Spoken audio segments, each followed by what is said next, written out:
Lūk, ir krasts, kur ir uzbērums. Tāds viņš te turpinās.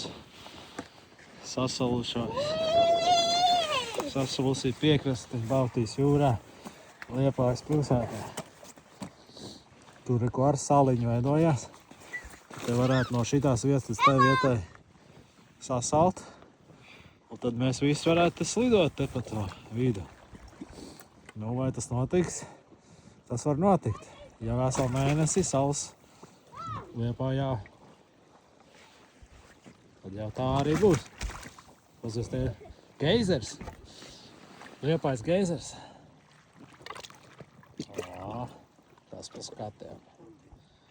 Tas ir to vērts. Brauciet uz Liepāju.